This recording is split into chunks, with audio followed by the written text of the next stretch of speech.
Vijayawada YCP central seat విషయంలో అసంతృప్తికి గురైన senior నేత వంగవీటి రాధా వ్యవహారం గత కొంతకాలంగా చర్చనీయాంశంగా మారింది. విజయవాడ సెంట్రల్ వైసీపీ టికెట్ను మల్లాది విష్ణుకు కేటాయించడంతో మనస్తాపానికి గురైన వంగవీటి రాధా గత కొంతకాలంగా వైసీపీకి దూరంగా ఉంటూ వస్తున్నారు. వైసీపీ కార్యక్రమాల్లో కూడా ఆయన ఎక్కడా పాల్గొనలేదు.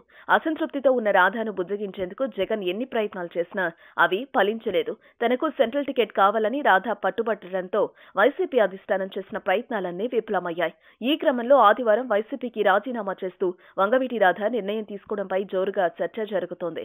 ఈ మేరకు తన రాజీనామా లేఖను వైఎస్ జగన్ కు పంపిన రాధా తదుపరి ఏ పార్టీలో చేరతారనేది హాట్ టాపిక్ గా మారింది.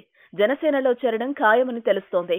రాజీనామా అనంతరం మీడియాతో మాట్లాడిన రాధా భవిష్యత్తు కార్యాచరణపై 2 రోజుల్లో నిర్ణయం తీసుకుంటానన్నారు. ఏ పార్టీలో చేరతానది కార్యకర్తలు అనుచరులతో చర్చించి తుది నిర్ణయం తీసుకుంటానని స్పష్టం చేశారు.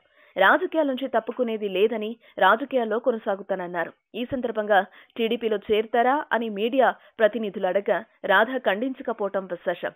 అయితే వంగవీటి రాధాతో టీడీపీ నేతలు టచ్ లో ఉన్నట్లు తెలుస్తోంది. టీడీపీలో చేరాల్సిందిగా ఆయనకు ఆహ్వానం అందినట్లు సమాచారం. రాధాను పార్టీలోకి తెచ్చేందుకు స్థానిక టీడీపీ నేతలు ప్రయత్నాలు సాగిస్తున్నట్లు తెలుస్తోంది. ఎమ్మెల్సీ పదవిని టీడీపీ ఆఫర్ చేసినట్లు ఆయన సన్నిహితులు చెబుతున్నారు. అయితే టీడీపీలో చేరే విషయంపై రాధా తుది నిర్ణయం తీసుకోలేదని, జనసేనలో చేరే విషయంపై కూడా ఆయన సమాలోచనలు జరుపుతున్నారని సన్నిహితులు చెప్తున్నారు. మరి వంగవీటి రాధా ఎలాంటి నిర్ణయం తీసుకుంటారనేది ఇప్పుడు ఆసక్తికరంగా మారింది.